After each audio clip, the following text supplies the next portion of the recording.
ಶ್ರೀಹರಿ ಅಂತ.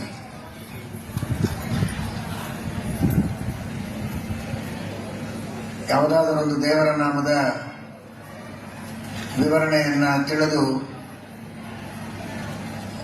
ಅವರ ಆರಾಧನೆಯ ದಿನ ವಿಶೇಷವಾಗಿ ಅವರ ಸ್ಮರಣೆ ಬರುವಂತೆ ಮಾಡಬೇಕು ಅಂತ ಬೇರೆ ಬೇರೆ ಹಾಡುಗಳನ್ನ ಸುಳಾದಿಗಳನ್ನ ನೋಡ್ತಾ ಇದ್ದೆ.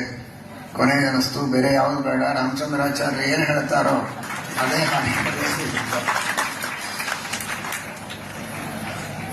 ಎಷ್ಟು ಸುಂದರವಾದ ದೇವರ ನಾಮ.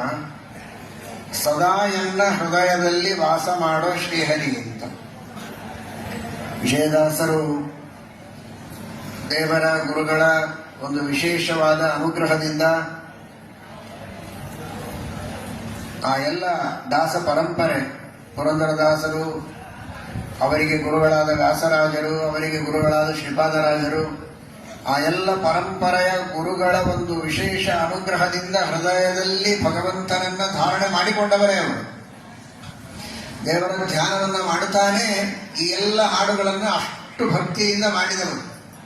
ಇನ್ನೂ ವಿಶೇಷವಾಗಿ ಭಗವಂತನ ಸನ್ನಿಧಾನವನ್ನು ಪ್ರಾರ್ಥನೆ ಮಾಡಿದ್ದಾರೆ. ಈಗ ಹೃದಯದಲ್ಲಿ ದೇವರಿಲ್ಲ ಅನ್ನೋದಕ್ಕಲ್ಲ, ಈಗಲೂ ಧ್ಯಾನವನ್ನ ಮಾಡುತ್ತಾ ಇದ್ದಾರೆ. ಇನ್ನೂ ವಿಶೇಷವಾಗಿ ಭಗವಂತ ಹೆಚ್ಚಿನ ಸೌಭಾಗ್ಯ